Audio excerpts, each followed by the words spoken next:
and gentlemen, welcome back to TooGeekyToCare. Guys, I'm excited. Because we're about to talk about games where we have to make tough decisions. Like when I faced Tark this week in X-Men vs. Street Fighter, and I made a bad decision and I lost. We're talking about that type of game, right? Oh no, it says Mass Effect. I think this is different. Oh man. Really badly informed. I'm sorry. My name is Bajozutsu. Everyone else, go ahead. I'm Daphne, G129. I am Bushido X Wolf and I'm eating stuff, sorry. And lastly, I am Tark201, and just as Bajozutsu said, we are going to be talking about decision-based media, where it's going to be everything concerning stories or anything concerning like entertainment and such, where we had to make tough decisions that ultimately affect the story and ultimately makes our experience different than the last person or the next person who's going to go through it with it. And so I think we should start off by saying, when we think of decision-based media, what's the first thing that comes into your mind? It could be anything. It could be a specific title. It could be a specific piece of content. What's the first thing that comes into your guys' mind besides life itself? Oh, I was gonna say that. Why'd you ruin it, Tark? You knew where you were heading. Life. It's okay, Tark. It's okay. No, but we have a picture up on the screen, and it's Mass Effect. The decisions you make in that game is just, it influences not only like your relationship with every character, but also your paths and such. And that's one of the games that I always think of when it comes to like decision-based games. You know, when you make a bad decision, it affects really bad on your character. The way other characters, the NPCs, like the way they approach you, it's much more different. And I think that's one of the cooler aspects of like decision-based games, is how the NPCs, or the characters that are in the game, how they respond to you. So that's like Mass Effect. Mass Effect's definitely one of those examples. Now I'm gonna munch on my egg roll. No. Alright, I'll just go next since he's eating. Well, for me, I've played so many different kinds of decision-making games. So, for me, it could be anything between visual novels or video games like the Telltale series, where you're playing like The Walking Dead or Game of Thrones or something like that, Those are literally just what comes to mind immediately. For me, it's visual novels first, because that's where I started. So yeah, for me that's what it is.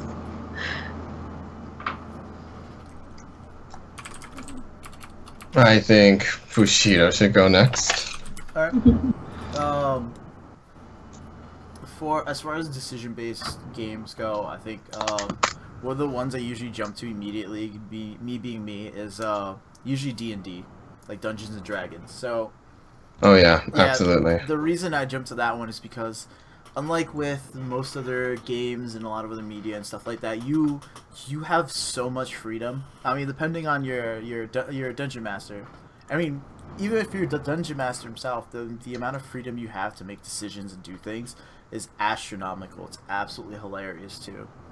And you can do really silly things. You could play strictly by the rules in the books, or depending on what you're allowed to do, you can go really far out and do really ridiculous things and do things that just doesn't make any sense and stuff like that. It's hilarious, and you can go on these adventures for days, like literally play this game over days, hours, weeks, months, and it's all just usually user created stuff. And what console is this on? It's a tabletop. Oh, you're so. They're building an app and everything like that, so you'll be able to play it on your computer and on your phone. Play along Dungeons and Dragons. Oh yeah. Yo, And The reason I like remember, something like that is like, let's say you're trying to sneakily do something, you can message the DM directly. Like my friend, his species is racist against mine. He tried tripping me down the stairs, so he texts our friend who's a dungeon master that he's trying to trip me down the stairs, and then the dungeon master's like, yeah, you gotta roll your dice. I roll, and I pass, and he's like, you somehow don't fall down the stairs, but you still get tripped. And it was the funniest thing ever, and I'm just like, how do I know who tripped me? I don't, because they snuck up behind me and did it. And that was the funny part about it. And it's not something you can prepare for. It's not something you see is going to happen or anything like that. It just happens. That's what makes it hilarious. oh yeah, absolutely. And I think we can easily say that's kind of how all this decision-based media kind of rooted down from. It links to like our imagination. It just links to like, okay, so let's just pretend we are in this situation. What do we do? How do we do it? And then it kind of like in the D&D setting, it came from a game. Wow, like if we were to just root it down from that, that's like, wow, that's the start of it. It rooted from a game, a fantasy game where we are a wizard, we are knights, we are thieves, burglars, or anything of the sort, and then we just have to create, basically, that's what it is. D&D is create your own adventure with a few rules and all that. And so if we were to talk about, okay, so if it rooted from there, how else can it like travel from that? And I don't know if any of you guys remember, but we also moved along to the Choose Your Own Adventure books. I don't know if any of you guys here remember it or not, but those of you who do remember it, it's very interesting how I used to read them back in the day too, and it's very interesting because it's similar to D&D, well, on multiple levels, because mainly those Choose Your Own Adventure books were fantasy novels as well. I don't want to say novels, fantasy books as well, almost like, you know, D&D is the fantasy game and all that, but at the same time they also give you like that own set of rules where it says, okay, so if you were to like be in this situation, you can only do this, and that, like, oh, but I want to do something different, but the rules are, oh, you have to do it like this, not only to make it consistent but also to make it fall in line to where a story can still play out, if you know what I mean. And I like what we have here as our image, because basically what we're seeing is it expanded beyond the Choose Your Own Adventure, you know, novels, those fantasy books, where it moved on to children's literature, children's books like Goosebumps, where I don't know if any of you guys read these ones, to give yourself goosebumps, where every 2 pages we have to make a decision. Some people liked it, some people didn't, and all that. And so now that we're moving on to one of the more familiar like the pieces of media of, you know, decision-based media, I wanted to ask you guys, have any of you guys ever read any of those decision-based books or those adventure stories where, you know, it's all you are the hero basically? what are books? Oh And you yeah, at the same time. absolutely. For me, I read one of the R.L. Stein ones. For the most part, though, it was the fantasy-based ones, like you said, because most of them were just like medieval fantasy style stuff and things like that. And I really did enjoy a lot of those when I was a kid. That's when my cousin would take me to the library and we'd poke around and stuff like that. Was this a TV episode? Oh yeah. I totally forgot. Bajozutsu books don't go hand in hand. Well, somebody that books does go hand in hand with is Goth Angel. Did you read any of these stuff? I definitely did. I cannot for the life of me remember which ones I read. Horrible at like. Do you remember like the genre or anything like that? Was it fantasy as It well? was definitely mainly fantasy though. Yeah. Those were easiest to find. I think the reason why it was fantasy is because like possibly it's deriving from the game where it's all decision based, D&D. But I guess another reason it could be so is it's just like fascinating and it's just fun to dive yourself into that world, because nowadays when we think of those decision based books, it's always either fantasy, horror, or science fiction. It's never drama. Maybe it's because our life is dramatic in a way, I don't know, but other than that, it's always those three genres. And it always just surprises me how like we still have them to this day, and they're still like very fun to read. And it's like we had this idea for so long and we're still adoring it and all. Well, going back to what you were saying before, most of them are fantasy. There's not too many of them that are drama. Now, with a lot of the games, actually, we're seeing a huge shift in that, where instead of having, a bunch of them be about, like, making decisions of whether or not to go left and right, save this person, save that person, type of, almost basic decision making with the adventures, or, go on this mission versus going on that mission, where you would see in Mass Effect. Now we have stuff like, for example, Heavy Rain, where it's all really emotional decision based type of things. Where absolutely. You have to, choose, I have to save my kids. How do I go about saving my kids? Oh, what if you had to choose between like one or the other, or something like that? Or I've seen in other games, you have like really, you have to choose between really terrible things. Like, if anyone's ever played Bastion, it was a pretty straightforward game, and it wasn't really heavy on the decision making. You're kind of like along for this really dark story until you reach the very end, and you have to choose how the world is going to proceed from that point on. And then once you get to that point, it's just like, okay, do I wipe out all of humanity and let the world reset itself, or do I try to fix everything and put it back to the way it was, only knowing that this could very likely happen again in the future, because people are very likely to repeat their mistakes. And based on that, it tells you a little bit about the decision and how that affects like your immediate future, but doesn't really go too far ahead, because it kind of already tells you, and it kind of wants you to think about it for a while and like let that mull through your head the kind of weight your decision has. Yeah, and for me, with these decision-based games, they typically start out like that, where it's like they'll let you do really small decisions at first, and the deeper you delve into the story, it gets more and more like twisted in a way, where you have to decide stuff that you don't even want to decide. You're just like, oh, I don't know. I don't want to like mess up something, or I don't want to get someone killed, or it gives you so many emotions, and it makes you feel more into the story itself. I mean, but what's the purpose of having a really drastic decision at the very beginning? Yeah, exactly. It would make any points, and then you wouldn't care. You'd be like, I don't know this character. Let him die. It's like you're playing a game, and you're like, oh, do you want to save the world or let it blow up? If I let it blow up, what the hell am I going to do afterwards? Exactly. But that's really interesting. It's like Fallout 3. For those who played it, you get to choose if you want to set off the nuke or not. And it's really drastic, but it's like right in the very like 25% of the game, and it's like, do I want to do this? It's kind of awkward. It's like, oh man, do I really want to set off the nuke and destroy this poor town? But going off with what Bushido said just now, because I actually didn't realize that until just now, where so back then the books were usually fantasy, sci-fi, horror, and they were all, quote unquote adventure stories, where they were supposed to put you in there and supposed to give you like some kind of ultimate fun adventure, and they'd force you to reread it to take the different pathways and all that stuff. But never have we seen it be a drama.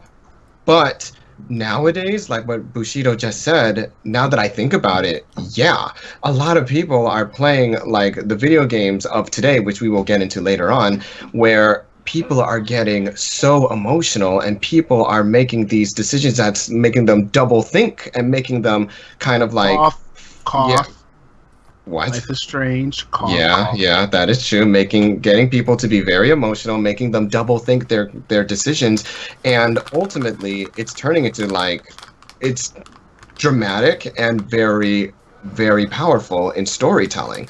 And I think the reason why we didn't see it in novel form or in book form is because like when we're reading it, we kind of like to give us that idea where we want it to be dramatic, I think it's better. I think it's better if we were to actually see and hear the characters and the heroes interact or go through the situations that is happening. Because if we were to read the fantasy book and if we were the hero, we would get that excitement. But let's just say, for example, if our character, us, falls in love with this one character because of a decision we've made, but we didn't fall in love, where is that empathy for the characters in the story? Yeah, there's However, like a disconnect where it's just like, I'm supposed to want to save this person, but You do I really really don't. care? right. And so in terms of like video games and interactive novels where it turning into being more dramatic and more emotional, we actually get to see what's happening and finally get to empathize with the heroes of the story and cause it to be more powerful than what we thought it was going to be. Go ahead, finish your thought. Oh, no, after you, AJ. I was gonna, well, what's crazy is that this type of genre is really popular in Japan, and the popularity of like these decision, your own adventure, you walk your own adventure type of thing is like extremely popular in Japan. Like everyone that like watches anime knows this.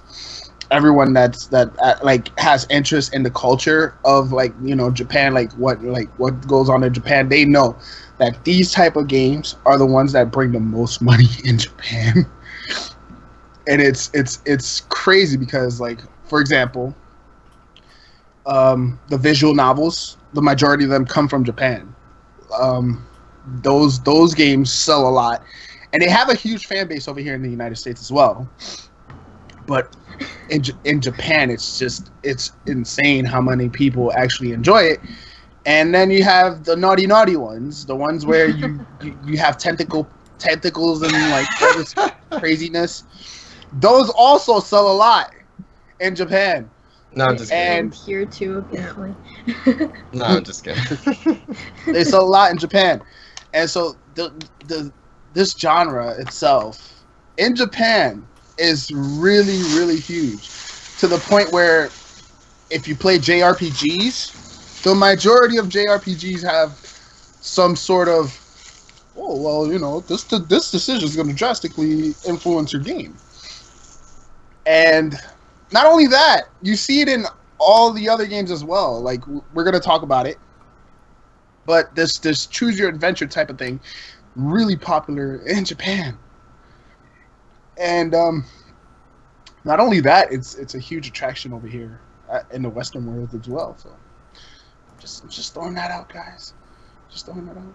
And also, like, if like the whole role playing thing as well, like a lot of people like to role play, and that's another choose your type of thing, decision stuff as well. The whole role playing stuff. And so yeah, being able to choose the kind of person or character you want to be, and then like have that influence how it is with like other characters, or whether they're NPCs or other people that are playing the game. Like choosing the kind of person you want to be, making decisions based on that, like trying to keep consistent even if it doesn't necessarily align with the way you think or something. Sometimes people just want to play like the bad guy all the time or something, and then, I always love playing the bad guy. Yeah, and then there's people who want to play the good guy, and they're just like, I know that this is a dumb decision, but like I have to go help this person, even if it means I'm barely getting anything out of it besides helping a person. But my character is the quintessential good guy, so we need to go do this. Like this has to be done. It's all part of playing that part. See, with me, and I'm gonna this is gonna be hilarious. With me, it's cool to make your decision, but you have to be so related to the characters. Like in any of these, like not only in the games but in the books as well, or whatever, you have to be so relatable to what the layout of the character is. Right? If you're gonna play as this character, you have to at least like this person. Right? And I didn't throw a picture out. This sucks. I was supposed to throw it out earlier, but I forgot. There's a visual novel based off, like, there's a visual novel and it got remade into an anime, and I hate with a passion. I like despise this anime so much to the point where I like wanted to like not live anymore. That's how terrible it was. And I think I've said it before, and I'll say it again. School Days. It's actually a naughty visual novel. It's a naughty visual novel. And I remember so much that in the anime, I hated the main character with a passion. Like, if like me, I'm a jerk. I'm an a-hole. I am a lot of despicable words. But I have my values and my limitations, and just I have like a shred of humanity. This character is so despicable, and he's the main character. And you're telling me I have to play as this guy, and I'm like, no, like no, it's just not happening. And it's like you have to make the character relatable. It's like in The Walking Dead, like we all loved Lee. Am I correct? Yes. Indeed. Yes. Yeah. Tark, no response. I loved Lee. We all loved Clementine, right? Yeah, of course. She, to me, I consider her to be the true star of the show. She's the daughter I don't have. So or another example, Life is Strange. We all related to Max. Or that's her name, right? No, Sam. Yes. Sam. Max. Max. Yes, Max. Where's Sam? You got it. You had it the first time, Max. Yeah, Max. Okay. Who's Sam? We all related to Max, and we like she was a very, very intriguing character. So like we related to her as much, and we wanted her to get out of the situations scot free with not many problems going on. And the whole point is like you invest yourself in these characters, but like in order for yourself to invest in those characters, the characters have to be likable. And so like and I think that should be like a staple for like any source of media, even if it's not decision based, like any novel or film. If you connect to at least one of the characters, then you're already gonna have like a spot for that story and all that. That's it. Like that's what makes it enjoyable. Like you don't want to be the douchebag character, like the one that's like, oh, you know what? I don't like you, and I'm gonna make your life miserable, and I'm gonna bully you in school. Nobody wants to be a bully, unless you do it in school. Then you're a jerk. That's the only way I can play. But nobody wants to do that. Like you want to have a fun experience. You don't want to go around like. Maybe you're a masochist. You just want to see other people suffer.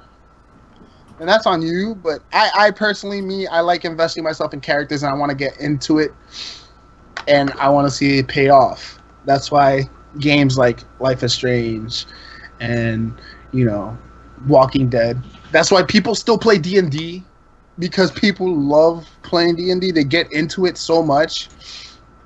I've played D&D a couple times, which is... sorry, I'm a nerd. Too geeky. I'm sorry. But... dude, D&D, it'll never die out because of like what you can do, the freedoms you can have in that game, and it's just one of those things that people will always enjoy. Yeah, absolutely. Let me go and continue eating my food. I'll keep talking. And before we jump into Life is Strange and all the Telltale games and all that, we cannot help but to talk about how, in terms of video games, the decision-based games have been around for many years, actually. It's funny because back in the day when we had our computers and those computer games, and we had video games like Where in the World is Carmen Sandiego and all that, where majority of the stuff is based on what we do and how we want to progress and all that. little that we know, these decision-based video games, so now we're jumping into the video game section, this has been around for so very long and all that. And it's so interesting how it tries to, personally for me, how I saw it was it tries to bridge that gap between video games and films almost, because now that we have like a visual art form of video games, they want to make it where it can be as emotional, as powerful, and as strong as films. But back in the day, I think only a very small handful of video games could do that. And does anybody remember the video game called Harvester? Yes. Nice. The video game where you basically play as that one kid in that neighborhood trying to solve this mystery and all that, and there's multiple endings. It's like that, where that is once again another decision-based game, but it's still like it has its linearity as you got to go here, here, and here, but when you reach a certain spot, you have to choose between, you know, one of 4 colors or something like that. And another video game series back then called Clock Tower. It's a horror video game series. That was a video game that was released for the old Super Famicom back in the day, and that itself was another decision-based game because not everything was in the same spot every single time you play, and there were 9 endings. Yes, 9 endings for an old 16-bit console. When was the last time you heard of something like that? You know That's what I like about ridiculous. those? You know what I like about those games? On topic, the video packages that play. Oh, you mean those? You mean those pre-recorded like full FMVs or those live action sections back in the Yes. Oh, like the Sega CD. Yes. Yeah. The once existed but short-lived Sega CD. There were plenty of those decision-based games. Some of them were good. Some of them were really interesting to say the least. I think the funniest one I saw, I can't remember if it was necessarily the Sega CD, was like you were supposed to go around and stop these people from robbing the bank, and based on like where you choose to go and how you chose to respond, and it was supposed to feel like you were actually doing stuff. But you were literally just watching video clips. It was so silly. If you chose to react at the wrong time or chose to do the wrong thing, then people would get hurt and stuff like that. Oh, yeah. Lose and have to start over. Wait, are you sure it was a bank? I could have sworn there were burglars trying to break into a house, and I thought it was called like Night Terror or something like that. No, I remember that one. It was definitely like an office. Oh, okay, building. okay. It was like a bank or an office building. But I distinctly remember that just because at one point in time you do have to save, like, I think it was the owner or the manager or something like that. Like it was the guy who was supposed to be like the head who had all the secrets or something. That sort of deal. That's funny. There was a bunch of silly like video clips and stuff like that. Yeah, it's always had those full like the video packages. Like they like had those cutscenes. The one that Tark was talking about, there's like a girl in the shower and she's about to get stabbed by the burglar. She's like, ah! So, oh my god. Like, terrible acting, but it's so comedic. And it's funny because with something like this that uses real actors and they're trying to make it like I said, trying to bridge the gap between video games and films and all that.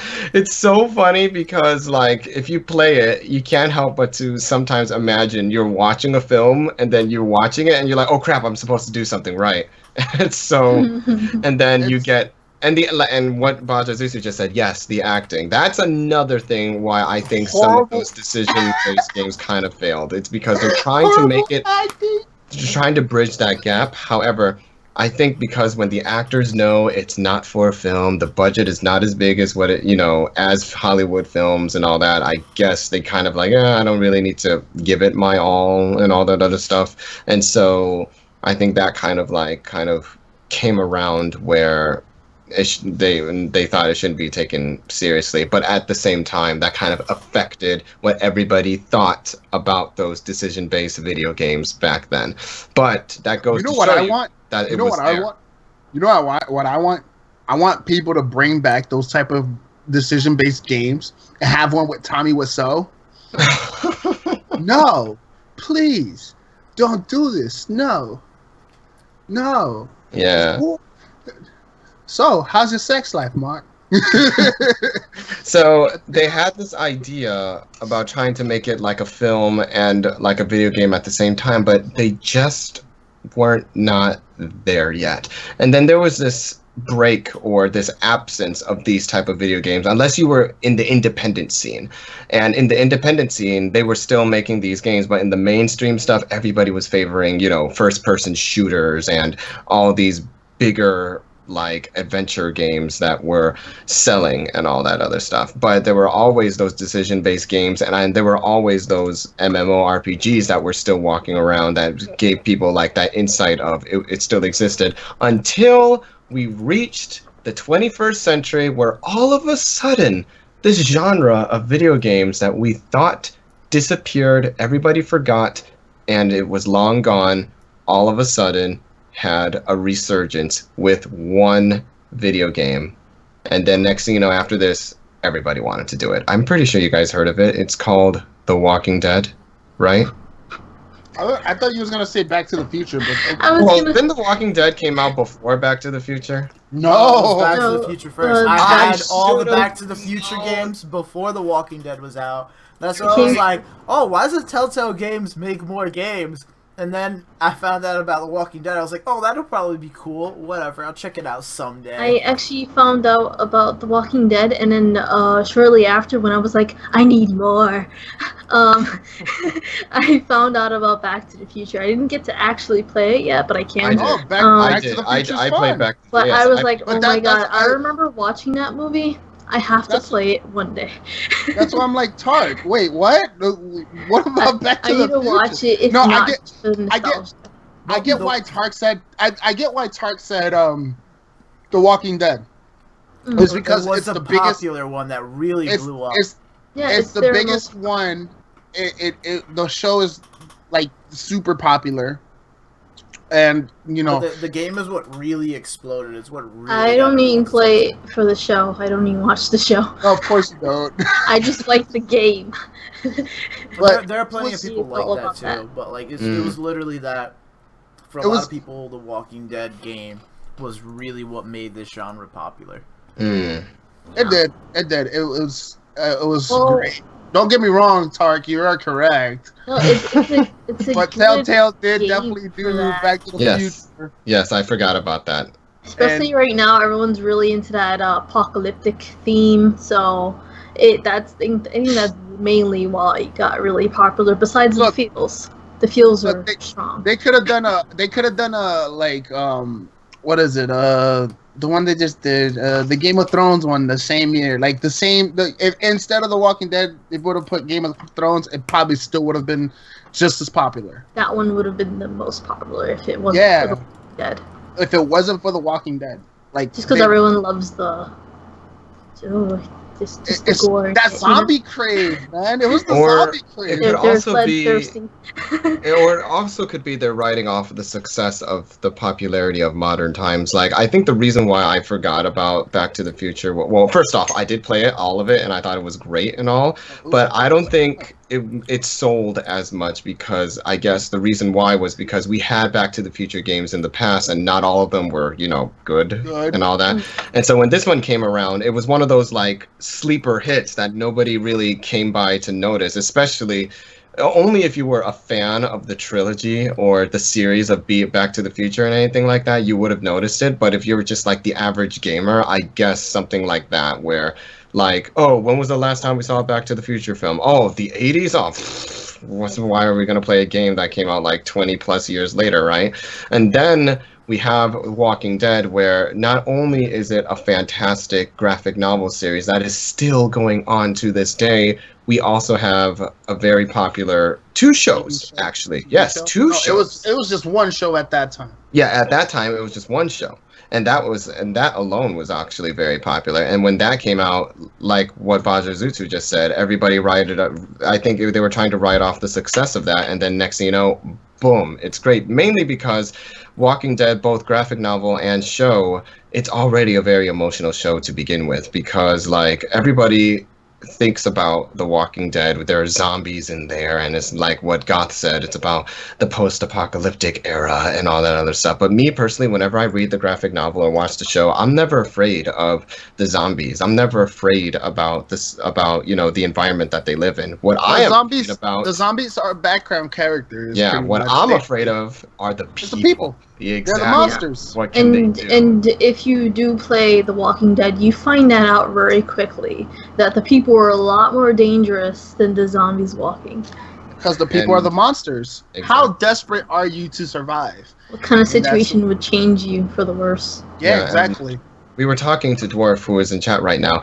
We were talking about how, like, okay, so we have Walking Dead that comes out, and I briefly mentioned this during our independent versus mainstream episode, where Walking Dead comes around, the video game, and it was a massive success and very emotional. Huge. It reached that point where we had like this dramatic effect that's supposed to make you feel something, as Bushido mentioned it earlier.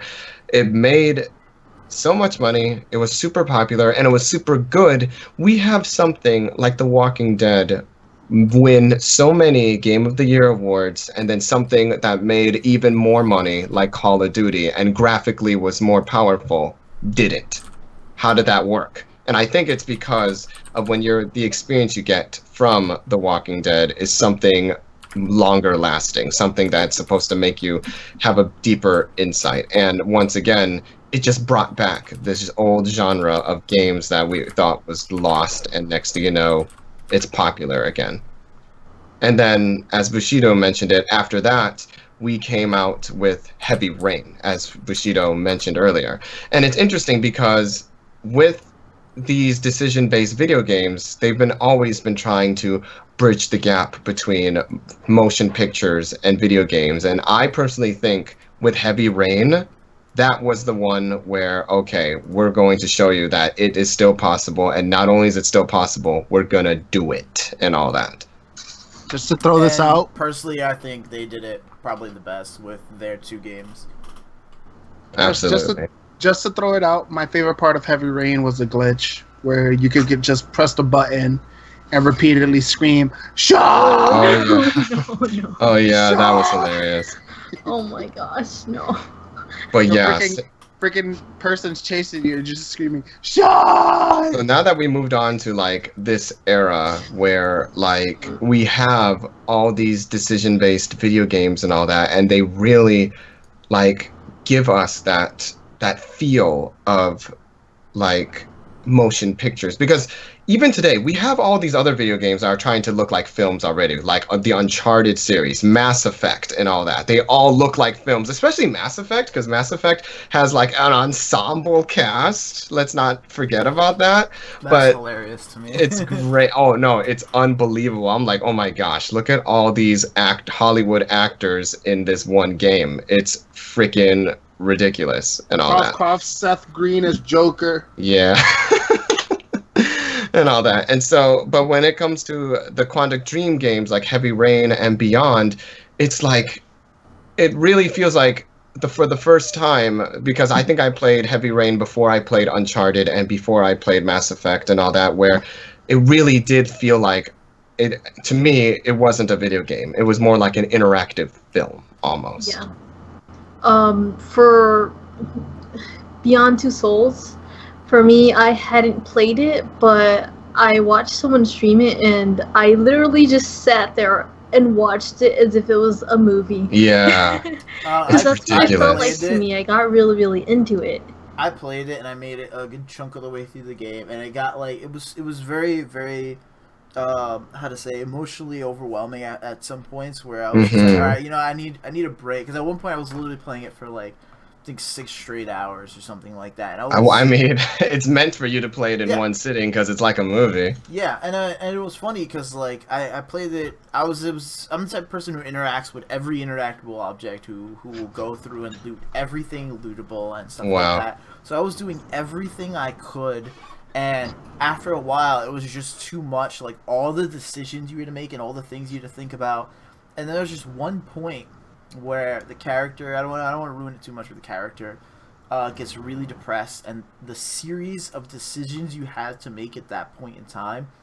And when I saw other people play it, they didn't interact with these things, so a lot of them missed some of these things. Yeah, exactly. And I would go and like do these things, and I think to myself, oh man, it's terrible because like at one point you have the decision to commit suicide, and I had to sit and think about it because the character's life was that terrible. I was just like, do I do it? Like, is it worth continuing forward? Like, do I just end this entire issue or this entire conflict now? It was terrible that I had to think about that to begin with. But, like, it was crazy because it makes you think about that. Brandon's the type of dude that let Katie die. I wanted to say something about this. Actually, not just with Beyond Two Souls, but in all the other games that we've played, like The Walking Dead, like Strange, The Wolf Among Us, stuff like that. All those games, they have very dark elements to them. Of course. They have these. They get down to the core with you, and they make you feel some really, really messed up things. And I think that by the time you're done playing them, you feel a certain way. You have to like sit down and you're like, wow, I can't believe all of that just happened. Like the only exception I would say to that rule, the only thing I would say is not included or encompassed in that is the Borderlands game. Oh yeah. The Borderlands game would sometimes make you feel stuff, and for like a split second you're just like, oh man, that's right, I'm a human being. And then after that it was just like, nah, just kidding, man, we're going back to killing everybody. Yeah, but that's the Borderlands series. They have that, even though they can have dark humor, they're also everyone they laugh about it. You realize it, like everyone is just broken mentally and emotionally in that game. And at some point in time, like the Telltale game version of it made you realize that, and it was just hilarious. It's just like everyone is broken. You just have to accept that. There's no getting around it. Like everyone's screwed up. The closest thing to being humans are the AI and computers and stuff like that get really close to figuring out that they are alive and that they exist right before they get obliterated. The thing is, though, like with these decision-based games, you can't be really all happy-go-lucky, because if you being happy is the only emotion you're gonna get, then I think the game is failing. Yeah, don't you can't go into those games thinking that like everything's gonna have a happy, fun ending. No, of course not. And even like, okay, for example, the Minecraft game. The Telltale Minecraft one. Actually, yes. I still gotta play through the whole thing. And that's just what your feels, dude. You know what's really funny? I have all of the Telltale games, I think, except for the Game of Thrones one, and I've played through one of them. Oh my god. Red. And it was The Wolf Among Us, and I like that. I do like that one as one of the best ones. I don't know. Yeah, I watched other people play the other ones. Wolf Among Us is definitely like. It feels a little different though. With those games, I feel like you playing them versus you watching them, you get different type of feeling. I can get that. But it's still with the Wolf Among Us, because I partially played, I partially didn't play as well as with other games. But like, the Wolf Among Us was really different. Like, it starts off sad, and like the more you go into it, the more you realize that there's just so much sadness everywhere. Like, there's no getting better, there's no improving everything. Everything is just sad and depressing, and it's about keeping a balance. That's what the Wolf Among Us was like. A lot of it was just like, oh, we're gonna fix things, we're gonna make it better, and everyone, like, in the back of their minds, you could tell with a lot of these characters, they could tell that it wasn't going to get better, it was just going to get balanced. That was it. Yeah, the thing that caught my attention about The Wolf Among Us was because we already had like a line of Telltale decision-based video games, and then when The Wolf Among Us came out, it was something different. And I think that was one of the things that caught my attention to it. And I actually enjoyed it, mainly because I'm into all that supernatural stuff, but at the same time, I just like the writing of it. And I want us to like, like talk about Telltale for like a minute here, where like they always come up with this this pattern where for some reason they take us to these like sometimes familiar, sometimes different worlds and just immerse us into them, where even though we feel like we know what's happening, it always gives us for a loop and challenges not only our mentality but also our humanity a little bit. And it's also very interesting. I just want to praise the writing, first of all, because they know how to grab us from the get-go. Mm-hmm. And it's not just, it's all of them. I've played all of them, and, like, okay, so for example, if you're not a fan of Batman, that's why.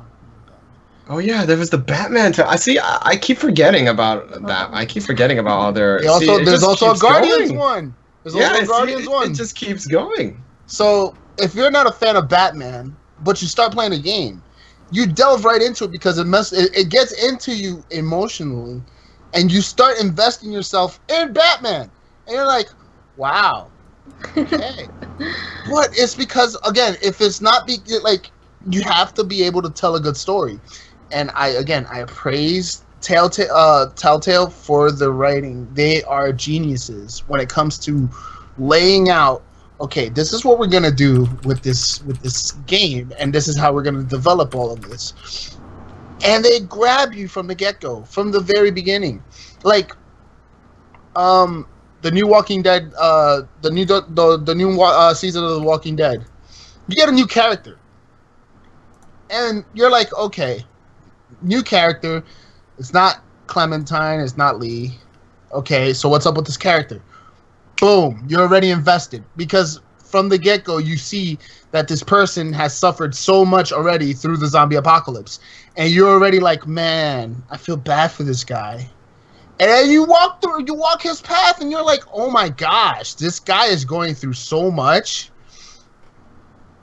But this is a new character. Like, you're already investing yourself in another character, and it's so great because you do that in all of the Telltale games.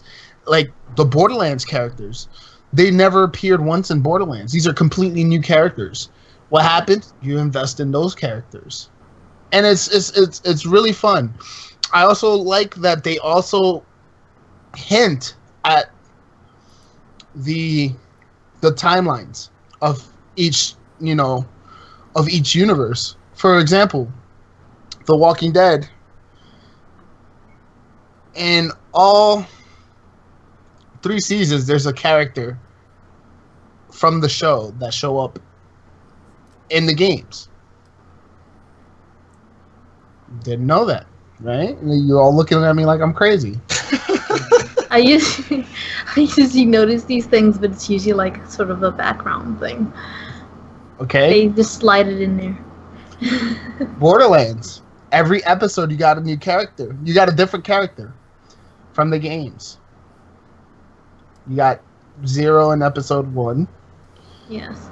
They do it on purpose. And it's the same thing with the second game in Borderlands and the first game in well, not so much the first game, but the second game kept making references to the backstories of each of the characters within the game. So it didn't matter who you played, you knew everybody's story. Yeah. And then on top of that, they kept making references to the old characters until you met them. And even then, after you meet them, they kind of like take these old characters and they're like, hey, remember these people? You don't? That's fine. We're going to get you emotionally attached to all these people you've never seen or heard of, whether or not you played the game, or all these people you thought were funny and jokey, and just get you really attached to them and screw you up hard. And then they did the same thing with the Telltale game series, where you're just like, oh, it's going to be just like Borderlands, it's going to be fun and jokey. And there's a lot of like dark stuff where you find out things about the characters that kind of make you depressed, that kind of make you sad. But at the same time, you kind of laugh about it because, like I said, everybody's a little crazy, so... Well, everybody's a lot of crazy, so they just kept making you go. Like, you're sad, but you're laughing about it. I understand why a lot of people enjoy The Wolf Among Us the most. It is their original game. Yeah. It is their own game. Yeah, now I think about it, all the other stuff were licensed. That's true. Yeah. It's their own game. It was their original content, really. I honestly like the atmosphere of the entire game, though. Yes, it's like, very everything is it's extremely dark, so you know exactly what you're getting into. Yeah, it's very depressing. It's very noir. Yeah, and that's what And I like how it's very investigative. investigative, you know? Yeah, it's very it's- investigative. I like that whole theme. noir atmosphere. It's very noir, yeah. And it's ooh, Tark is looking at me like, ooh, noir. Look at that vocabulary. It's not really old school too for me. But no, it was nice. it's great, and I understand why people enjoy that one the most. Again, it is their own game. Yeah. But they take these like Brandon said, all the games are licensed, but they take it and they just make it so much more different. Yeah, they take it and then they take it to a whole new level. So Yeah. So. they add depth. All right. Anything else about Telltale? Because I'm about to throw a curveball here. All right. Before we do that, we cannot talk about all these collection of Telltale games without this part. Everybody ready? What is everyone's personal favorite Telltale decision-based video game? The Walking Dead. Besides The Walking Dead, everybody is gonna say that. But besides, I that. wasn't. Oh wait. The Walking Dead. Okay. He actually didn't say The Walking Dead. Yeah. I specifically said it was gonna be The Wolf Among Us, and I really like the Borderlands one. Nice. On top of that, like, so it was just, I would say Wolf Among Us, then Borderlands, then the rest of them. Nice. What is this crap? You're gonna make me choose against The Walking Dead? Besides The Walking Dead. Because I would say The Walking Dead as well, but if I didn't have the opportunity to say The Walking Dead, call me bad, but I would say Jurassic Park, the Jurassic Park Telltale game. And that one was really nice and really funny, mainly because it really takes that concept of, you know, making it where it feels like it feels like another film that we never get to see made and all that. That's just me personally. And plus there was a lot of decision-based stuff that really was just incredibly funny. Like there was this one section where you played as Jessica, and she is talking to the one lady, and she doesn't know English. Well, she lost her mind, and she's only speaking Spanish, and now you got to use your decision-based skills to speak Spanish to her to tell her to calm down, and it's all. I know Spanish. I know, and if you don't, that's when you're gonna. If you don't, you kind of have to like guess a little, and it's funny because even the character herself, she's like, my Spanish kind of sucks. I don't know. What if I do this wrong? And it's like, it's okay, just try your best, and it's so funny. Good thing they don't say something like, "Oh, you gotta speak Mandarin to her," and be like, "Ni hao." And so so for me, besides The Walking Dead, I really like the Jurassic Park one. That's just I liked.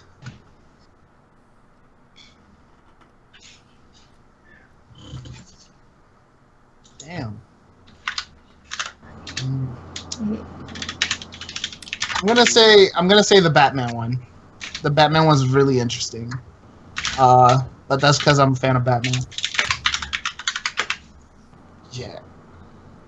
And Goth Angel's gonna be like, Wolf Among Us. I can't get stuck on that because that's really the only one I played other than that. And I played a bit of the Borderlands one, so pretty much between the Borderlands one and the Wolf Among Us. But I'd say Wolf Among Us first because I played more of that than I did with the Borderlands series. So, yeah. Fair enough. Now I'm gonna throw a curveball. All right, what do you got? This is something we haven't even mentioned. Until Dawn. Of course. Until Dawn. Of course. Now. Yes. So you were going to mention a different one, so I had a completely different photo up and ready. Oh, no. Oh, curveball on Brandon.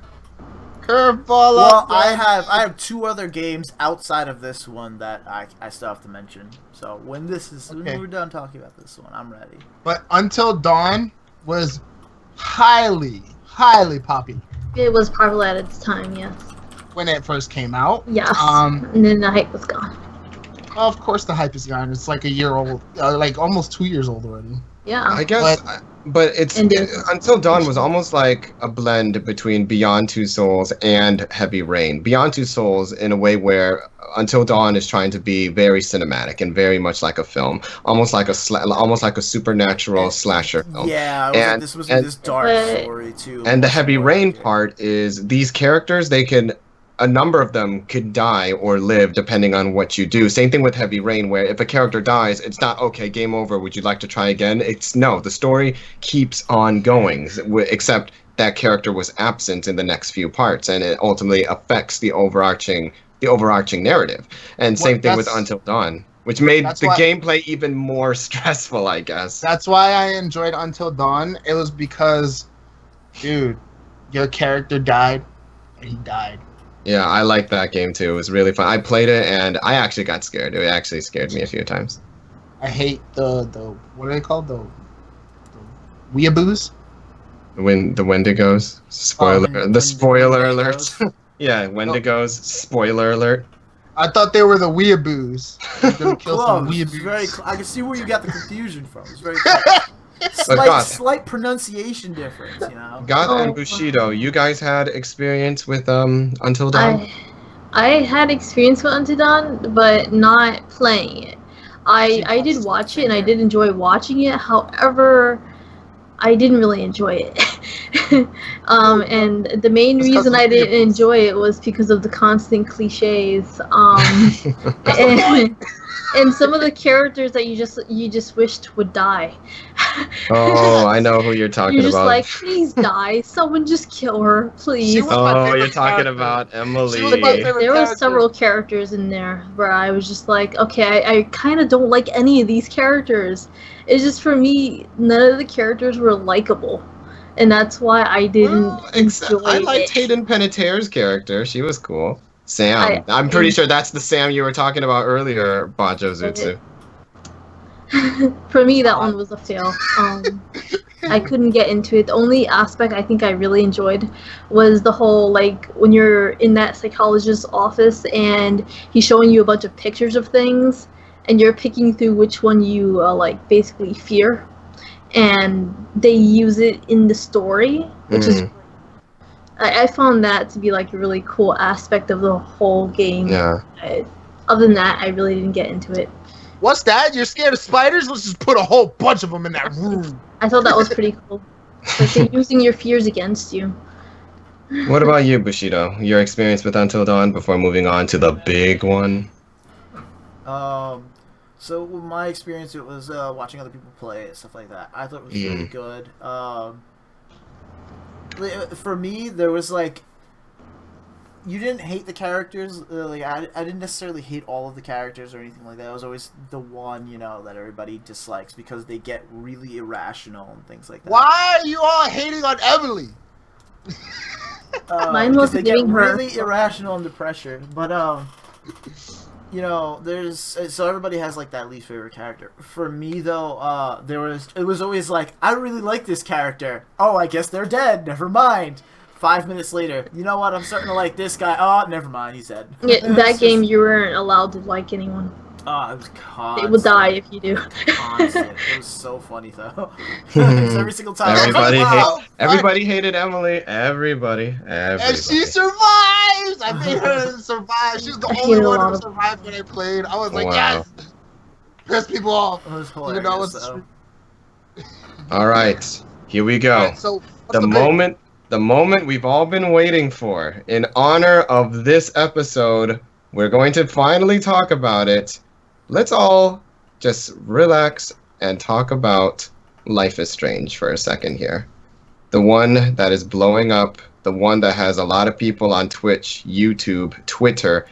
We see their gameplay and they're crying literally in front of their webcams. They're getting super emotional. This one independent video game all of a sudden shows everybody that these adventure games still matter, and they are like, can we put a stop on independent?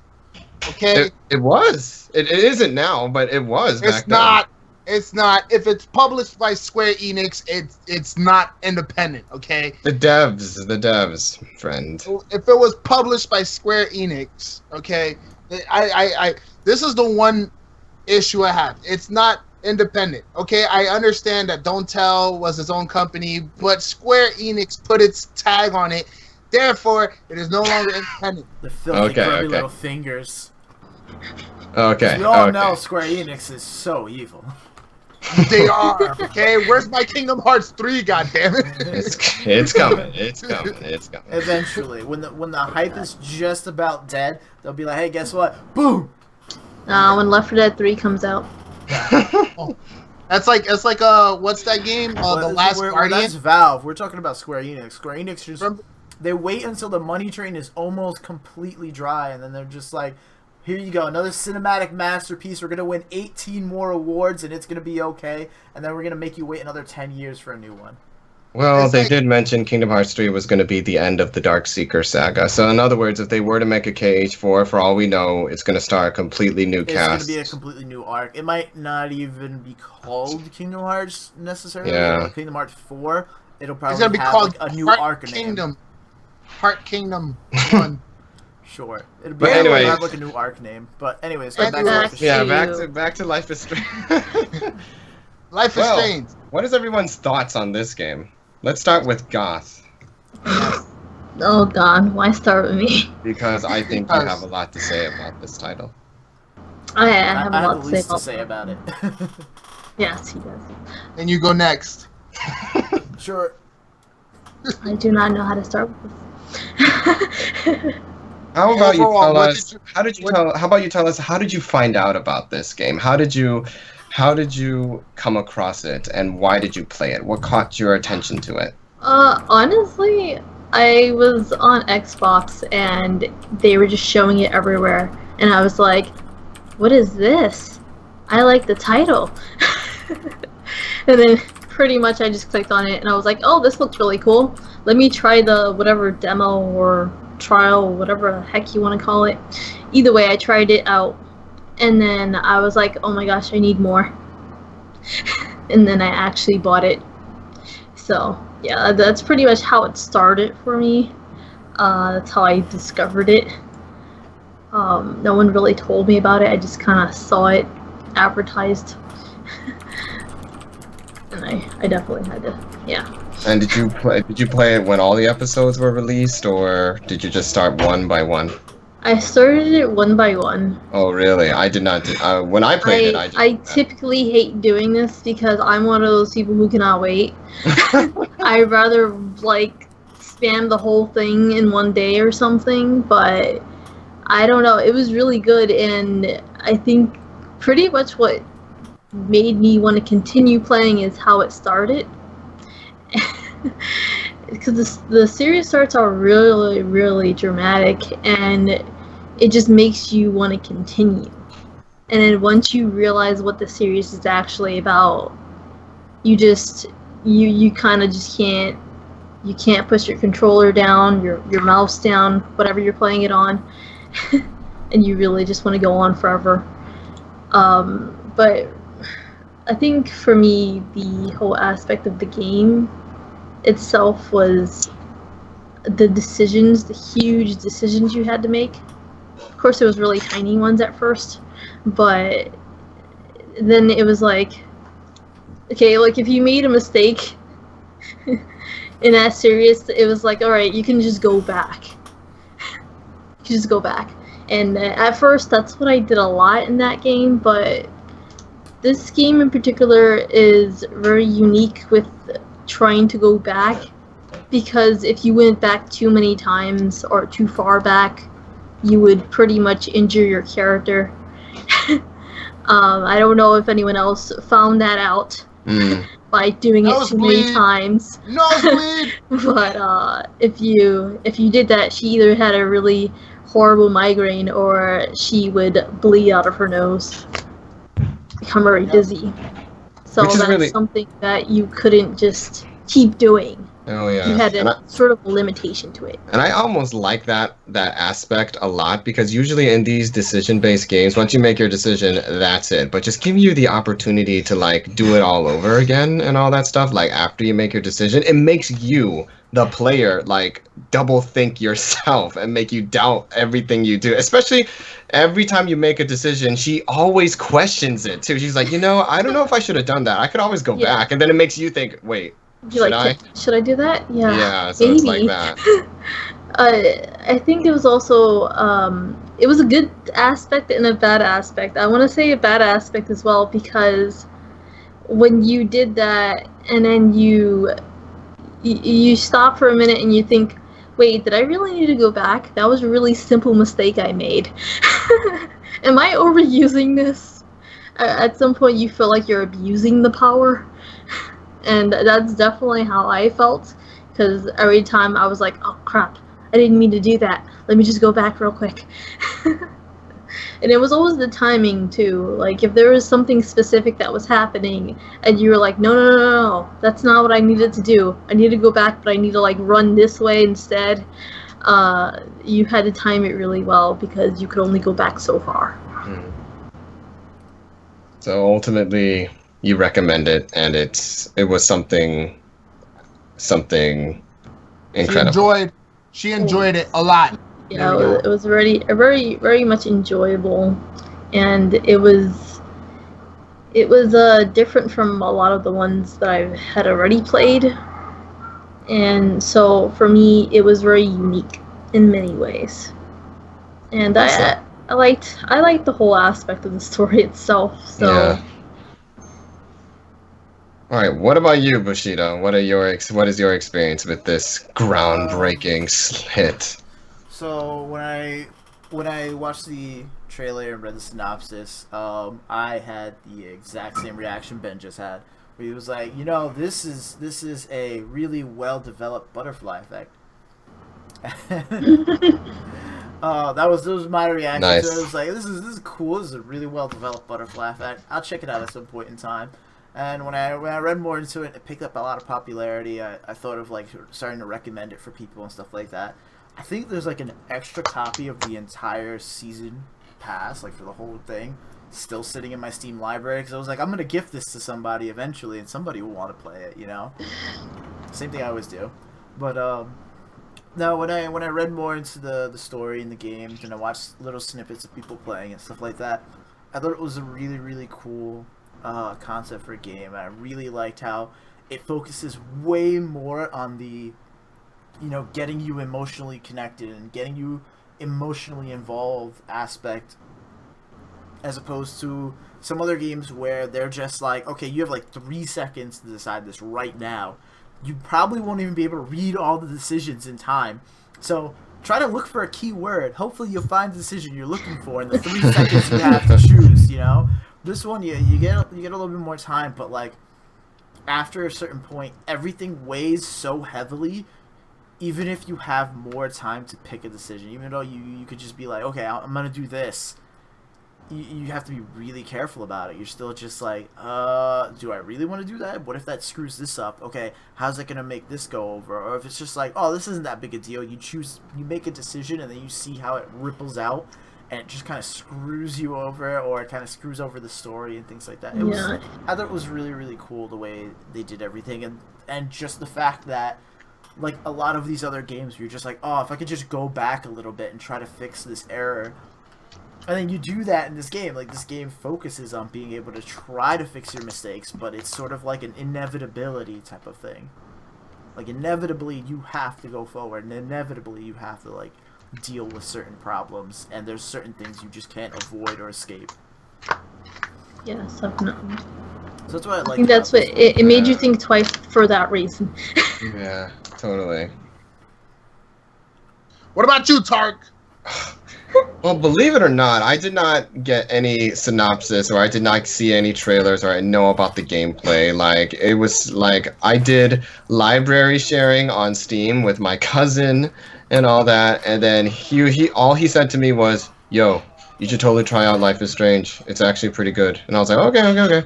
And so one night I played the first episode, and I was like, oh, this is actually really nice. So basically I played it. I did not know what it was about. I did not know who developed it. I did not know the gameplay, nothing. So I basically went in blind, and I'm going to be honest with you.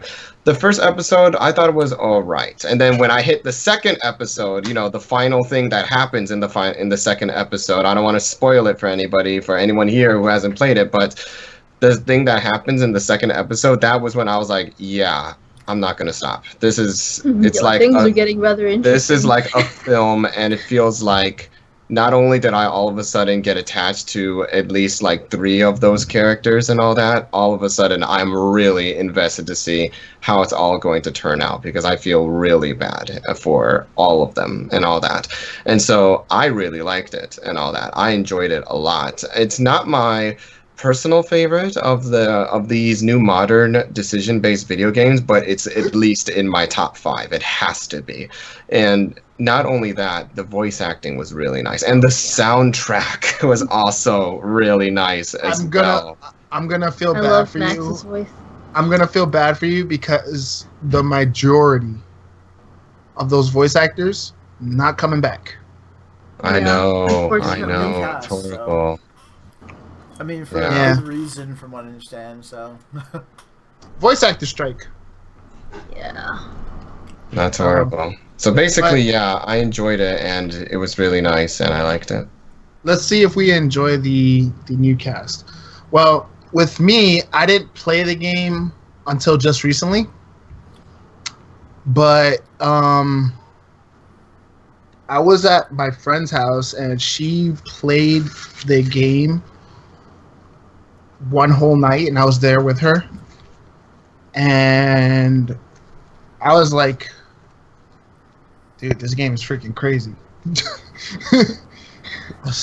I was like, dude. So I enjoyed, again, it was the characters.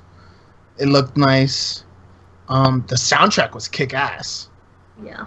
I think Oh, that's yeah. one thing we are excluding here. The soundtrack was amazing. Oh yeah. And again, you got attached to a lot of characters. It was high school all over again, kind of. And I hated high school. So I kind of hated the fact that I was stuck in this predicament with Max, and I wanted her to get out of this predicament. And I love how you mentioned high school because the picture that we have right now for Life is Strange, like the moment I saw it, I was like, Brandon, you need to see this. I was like, you need I to thought see it was it. really funny. It I was was very just much like, high school. I've never Club. I never saw this particular poster or anything like that. So when I saw this, I was laughing.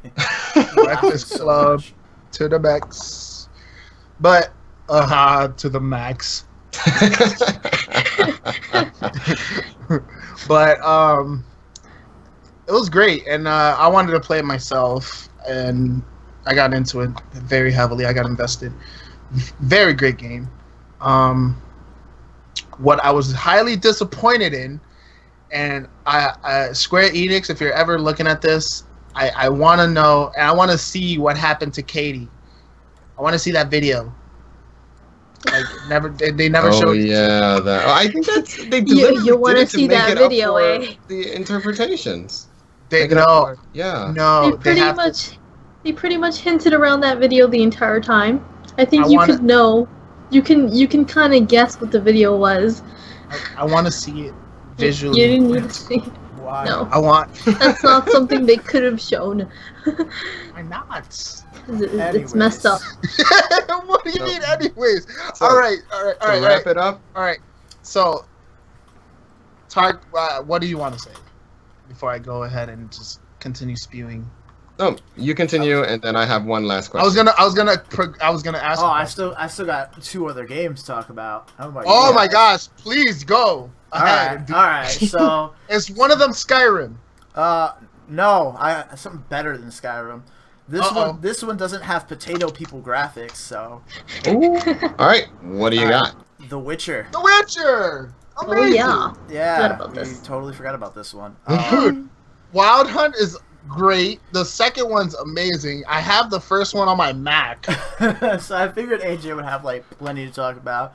love- on top of that, I love a lot of my friends tell me about it. There's a lot of stuff that's really cool about yes. it. And I have the game, and when I started playing it, this was like when I had my older graphics card. When I started playing it, instantly my graphics card goes from playing everything at like an easy smooth 90 FPS plummets all the way down to 30, and I was like, okay, I'm gonna hold off until I get a better graphics card for this game. I Or need to appreciate everything, including the hair physics. Yes. Hair Yes. phys- I don't know if you heard about that. This game Yes. got to so much detail that the hair physics was slaughtering high-end graphics cards. Yes. God, seriously. They would animate like literally like every detail of the hair, and it just completely obliterated graphics cards to the point where they don't recommend anyone have it on. And then when the newer ones started coming out, that's when we're like, okay, you could turn it on. Don't put the setting too high. It's hilarious. It's the game graphically because of how it is. The third one is now used as like a benchmark for graphics cards to showcase performance and things like that. That's the mark right there. If you can run Witcher 3. It used to be Crysis, now it's like Witcher 3. Now Witcher 3 is so graphically the game is absolutely beautiful, and it does a lot for the story. It helps. Oh, yeah. It really gets you because everyone feels that much more real. Every action, every little thing that happens just feels that much better and that much more real. And that's what also brings to the next game after this one. But every decision you make, and it's funny because a lot of these decisions is just like, oh, I want to keep this person alive. I'm gonna do this. I'm gonna send them away. Right. I don't want them to be here. This could be really bad if they're in this area when stuff goes down. Sending the wrong people and being emotionally connected with the wrong people will literally cause a lot of characters to die. Yep. So, It's such a... yeah, literally, your character getting emotionally attached is what kills these people. Yes. Jeez. It's so crazy. good, though. And you don't know It's- until it happens. There's no like, there's no big hint like, oh, you know, I really hate that person. I hope I don't see them. Nope, it's, you know, they're just like, all right, I'll see you later. They go over there, find out that, you know, even funnier is That was one of them is literally because you're cheating on this one character Oh, with another man. character. And they end up killing each other, and it's just because like you're sleeping around. So you being a man whore, so it kills a couple of characters who are essential. Like you need these characters alive, and when they're dead, you're just like there's certain things you can't do and certain things you can't get because now you're screwed without them. So it's hilarious. Like the little decisions you make in this game are so much more significant than Skyrim. So much more significant than Skyrim.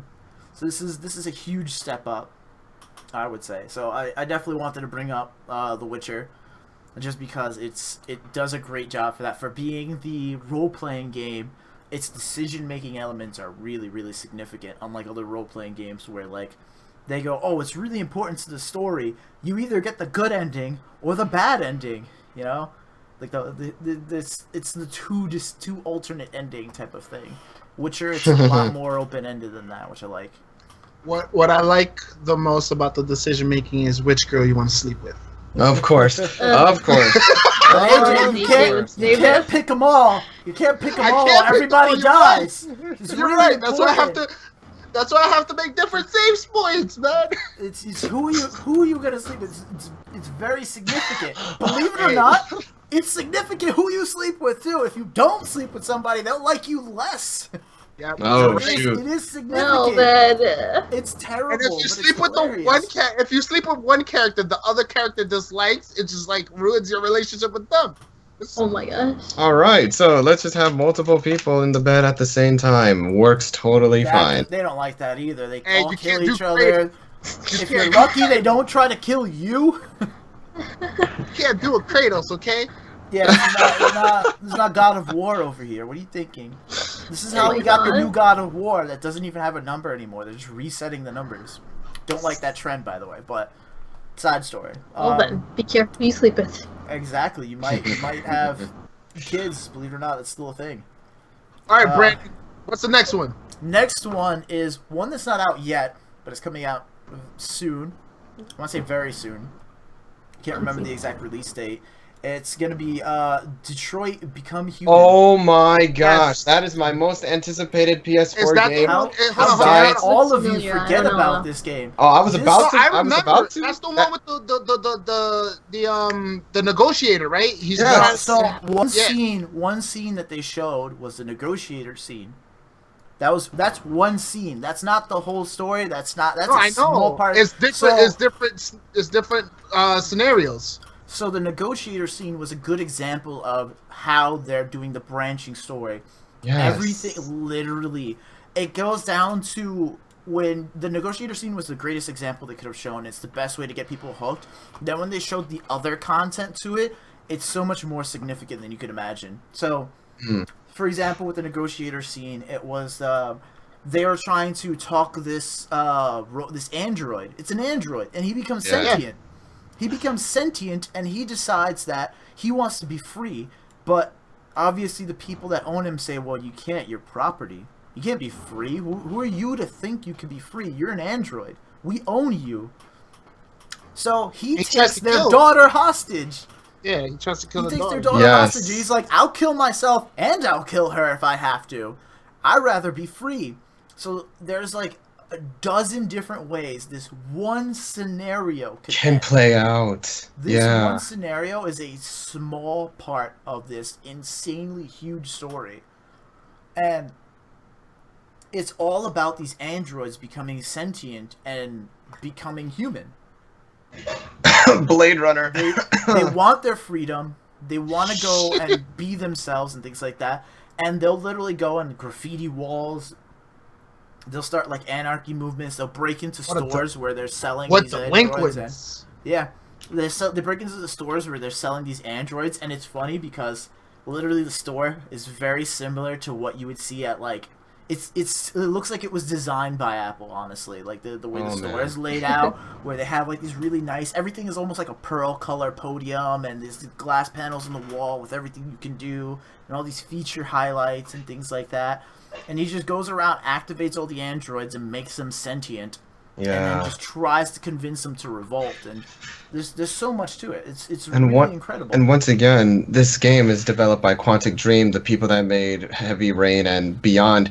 And they're continuing the trend from Beyond, where Beyond they had Hollywood actors play the centric character, and in Beyond we obviously had Academy Award nominee Ellen Page, great choice by the way, and this one is being played, not just be nominated. Oh yeah, and in this film, as we can see from the picture, that is obviously Valerie Curry from Blair Witch, and so it's actually really great that they're taking these Hollywood actors and putting them into these video games to try to create like the most ultimate experience. And I saw that teaser that you're talking about, Bushido, because basically that was the best part of the teaser for me, when we get to see those multiple outcomes, like the main character, Connor, the main character, could be shot, or the guy who's taking the girl hostage, he could be shot, or they both could commit suicide, they jump off the building, and I'm like, oh my gosh, this is like great. Even in the alternate trailer that they showed at E3, it was absolutely insane, because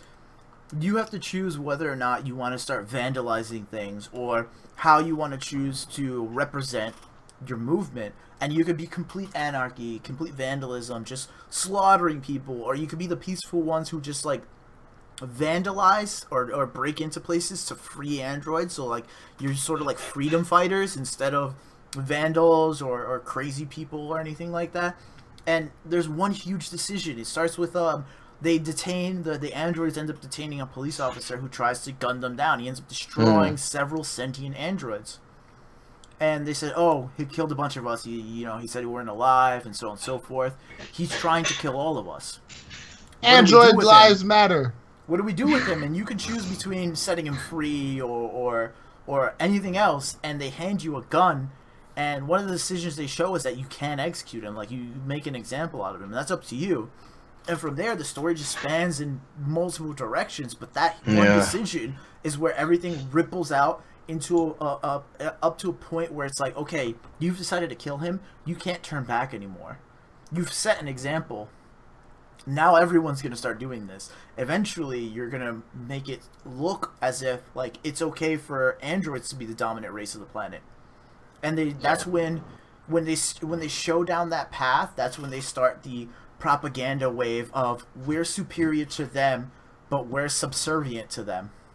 And it makes no sense. And that's where like all the decisions you do and everything start affecting all the characters around you. And I really do love that Quantic Dream goes absolutely nuts with the level of detail for all the characters. Oh yeah. And everyone looks exactly like the person they're voicing. Oh yeah, that's obviously sorry, the other way around. Kirk. Yeah, all the characters look exactly like the person that's voicing them, and most of the time, like I think like 90% of this stuff is mocap too. So it's not just them being the voice actor and them doing the character movies. looking like them. The character's moving exactly like them. It's doing everything. And they've shown like there's like behind the scenes whenever you get these games, there's like an extra CD or extra content you could download where it's a whole behind the scenes thing to it. They had it for Beyond Two Souls.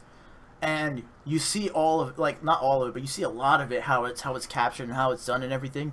It's insane when you start watching all of this and you're just like, wow, this story is really crazy. And then you have to realize that people actually did this. Like there's people who are jumping around and doing all these different things. And it's a lot of work, that's for sure. Because an average film screenplay is about 120 pages long. That's how long an average script is. According to Ellen Page, the script for Beyond Two Souls was 2,000. That's insane. And very detailed. Wasn't Willem Dafoe in Beyond Two Souls? Yes, he was. Yes, he was. It's a really good series. Oh man, the decision you make in their games is really insane. Like, you could absolutely be this absolutely horrible person or horrible human being, or android, or I don't want to ruin Beyond Two Souls, but thing. You could be absolutely terrible. Oh yeah. Or you could really just be a very like peaceful person, and there's a lot of space in between there that you could fill in. You don't necessarily have to be 100% good or 100% evil. Yeah. There's space in there. And it's crazy. Yeah. You realize how much they put into these things. I like how Brandon actually brought this up because I was going to talk about it as... I was going to bring it up. I was like, in the future, we're going to have this and Life is Strange Before the Storm. That's the next one that's coming out. Pre-order already, so... There you go. I'm waiting on this one. I might just get my own PS4 so I don't have to share it with my brother so I can get this game and just play it. I kind of want to play Beyond Two Souls, but I don't want to buy the console. My friend has a PS3. I'm gonna steal it to play his. So I have the game. Steal it just so I can play it. I have the game. All I gotta do is just get the console. So anything else? There's plenty of other games we missed out, like Dragon Age. We didn't touch upon Skyrim.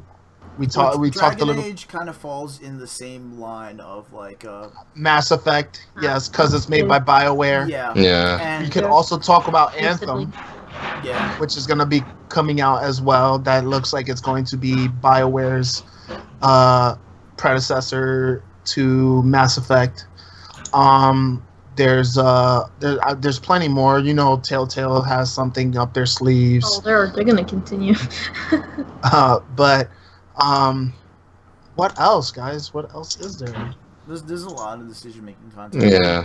So finally, I wanted to quickly mention there's not a ton of info on it, and I don't think we even have any. I didn't get any pictures of it. I didn't bother to look because a lot of it is video content, and the video really does it well. But basically, Netflix is coming out with their decision-making based content, and it's supposed to be more focused towards kids. So your kids aren't just watching a video on Netflix. So one of the examples they gave was Puss in Boots. So your kids aren't just watching this decision-making based, this episode of Puss in Boots. They're deciding how the story is being changed and how it's being told. They're deciding if he's going to save character A first or character B first or do something else entirely and stuff like that. So it's pretty cool. It has like an interactive level to the media you're consuming now. So it's going back to shows. So it used to be books, and then we had games like board games, tabletop games, and we have video games. Now it's going into full-on shows. And they made a joke about this in Futurama too. Of course they would. Where people go to movie theaters and they sit down, and it's a decision-making based movie where the entire audience votes on what happens next. And as everyone's sitting there, and it's Calculon, if everyone remembers Calculon, the character is a golden, overly dramatic acting robot that's supposed to be making fun of Shatner, and absolutely hilarious character. But so he has like this big spy movie, and while he's sitting there pretending to be an accountant, they go, okay, pick choice 1 if you want him to get into the really big car chase. Pick choice 2 if you want him to double check his taxes. Everybody hits choice 1, but the buttons are all broken because it's a movie theater. Everything's gonna be messed up. So you pick choice 1, and it goes, I'm pretty sure you meant choice 2. And he goes, no, I'm hitting choice 1. He goes, yeah, no, I'm now positive you hit choice 2. And they spend 2 hours watching him check over his taxes. Oh yeah. Yeah. That's While terrible. they made a joke about it, like I feel like at some point in time, someone's going to try something absolutely ridiculous like that, where it's going to be wouldn't like, doubt it. come and vote with everyone in the audience to watch this movie and watch some decision-based movies. I wouldn't doubt this. One of the what you was explaining about the Netflix thing, I was thinking back when I was in school as a little kid, when little AJ was terrorizing, New York City schools. I used to play these games on the computer, the education games where you would like the Arthur games, the what is it, the Goldstein Bears, those type of games. So I'm guessing those are making its resurgence back. Maybe we'll see if somebody decides that there's money to be had in that. Well, you're making like you just said though, like Netflix is having said games that are gonna be like that. It kind of sounds like what you just like. Yeah, I don't know if those shows are necessarily gonna make a resurgence like they're doing. Oh, of course not. With their original content, they're not. I don't know if they're necessarily gonna do that, but I feel like they're definitely gonna do a lot more. Apparently, Puss in Boots is really popular, so they're doing it a lot with that. I think they're gonna try to go for other shows as well. So like, there's probably gonna be less forking off than we see with some of the other games and stuff. But obviously, there's gonna be a couple of decisions you can make that change the shape of the content and things like that. But it should be interesting. That sounds really interesting. I would do it. All right. So, anything else, guys? Nothing else. Any last minutes? We got a special appearance from a cousin back there. But Anything other than that, don't think so. No. Bye, cousin. All right, so my anime of the week. I got back into the routine, guys. You had it ready. You had it ready to like. I always Really? do. Oh my It's always God, highlighted so right there. And I was discussing with Lucid about this anime not too far back. I wanted to get back into the anime. Like I want to get back into the anime scene. Love my anime. So I was like, I'm gonna watch something that I watched back then that I'm pretty sure I enjoyed. And I was scrolling through the letters, like it was like, okay, from 0 to A to B. So I'm scrolling down and I'm like, I know I've seen this one. I know it. Ooh, this one's interesting. I remember watching it and I really did enjoy it. So my anime of the week, guys, is called Anohana. Something flower. Yes.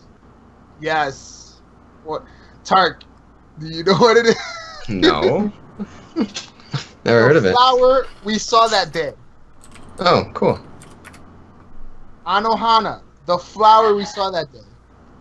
Now, we're all talking about like very emotional, drama influenced stuff. Now, this anime, if you thought Life is Strange hit the fields, this anime, oh man. Oh man. It made me shed one manly tear, okay? It doesn't look all that emotional to me. No, I'm just kidding. No, it looks very bubbly there, right? It looks very animated. They do that all the time. There's so many shows that seem really dark and dramatic, and they had the very lewd covers and everything like that. The happy, positive lewd covers. It's always I don't know what Japan does with their advertisement. Apparently it works in Japan. Over here it's just completely nonsensical. I think Attack on Titan is probably the only thing that I've seen that has an accurate cover to it. It's pretty funny. So, Nice. So the anime revolves around the dude on the red. I'm watching it, right? He sees a ghost, which is the gray-haired girl, right? I don't remember their names. I'm really bad with it because I watch too many animes. So she's a ghost. She died. She's dead. Rest in peace. Yeah, that's what ghost means. Yeah, but she can't pass on because something's holding her back, and so he decides to revisit his past with her so that he can find out what's holding her back from not going to heaven. And again, the feels, very feelsy. Made me shed one man tear. You know, it's just like I was like, man, the feels. It's a very good anime. That's all I can say. It's very, very nice. No, I might need to check it out. Well, you can say without There's a giving movie. everything away. There's a movie for it as well. It's again very feelsy. It's very. I loved it. I recommend people to check it out. It's Nice. very, very, very beautiful anime. I don't know if it's dubbed. Don't think so. It should be, since I think I saw this like 2 years ago. Doesn't always mean it's gonna get I dubbed. think you underestimate how long it takes for to actually translate it. Maybe I should dub it. Don't get me wrong though. My Hero Academia gets dubbed like within 2 weeks. 2 3 Yeah. weeks. Like Because it's so depending popular. on the studio, the popularity and stuff like that, it does get dubbed quickly. But there for certain ones that are niche that aren't really popular, and if they're not shonen, they're just not gonna get dubbed that quickly, or in some cases at all. Yeah. Maybe I should do the dubbing. Yes, you And can I mean- voice every character. Yes, thank Especially you. the girls. Especially the girls. You're like, Nice. I'd be like, where's the big guy? The big guy back there. Well, I don't understand. You just let me down over here. Oh, don't do it, Cal, please. All right. Okay. So, other than that, is there anything else we would like to mention concerning decision-based media? Ooh. We will get a lot from this genre. Oh yes. And More to come. Yes, you're going to get a lot. It's very popular. Yeah. For a lot People more in the like- future. People like the idea of freedom of choice. Yeah. In reality, there isn't much, but people like the idea of Also- this concept of choice. Also, we completely let this one fly by us. For those who played The Walking Dead 3, there's this mode where you can let your viewers vote on your decisions. So there you go, Brandon. Your whole, the vote, let's vote on what the decision. It is implemented in The Walking Dead 3. Yeah, that's a new feature for The Walking Dead as well. Completely Nice. forgot You see, about this goes and proves my point of Futurama is just a portal into the future. They So is- know. Well, they are know all Futurama. this- Yeah, they knew so much of this stuff was gonna happen. Like they make So a lot is- of jokes, but they just Oh, yeah. knew. There's like So is South Park.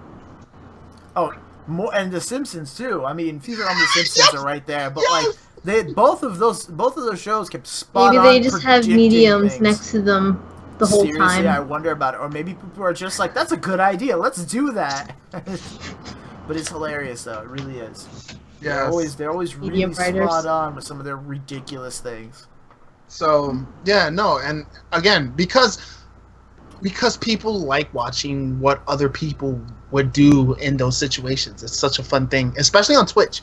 You know how many people like when I was streaming The Walking Dead, I got a lot of people just like, "Ooh, what did you choose here?"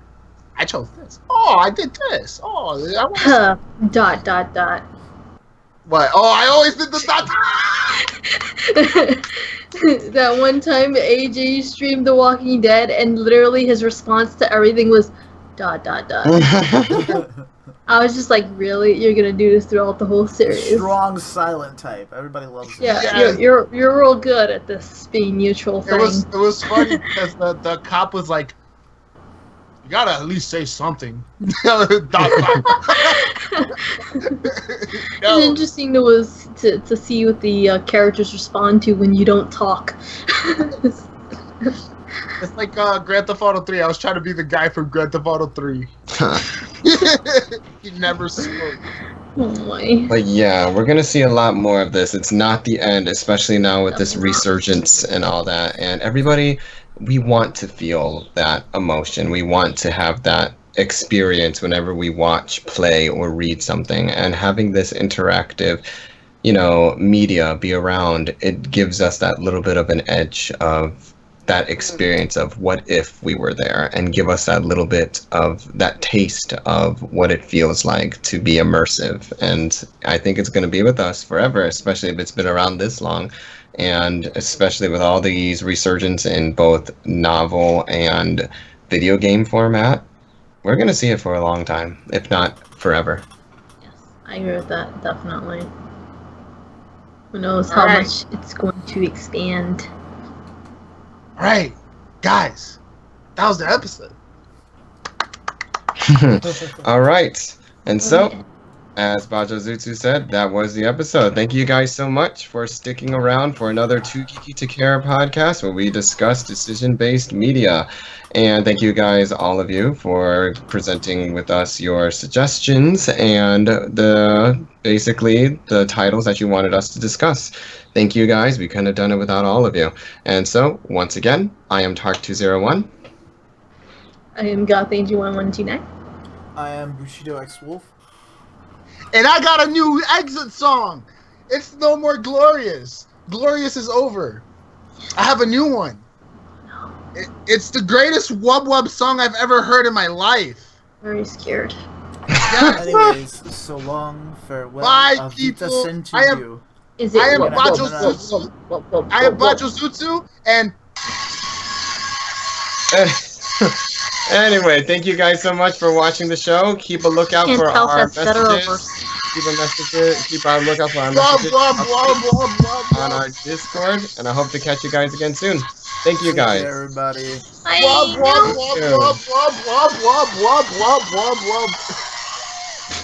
Why?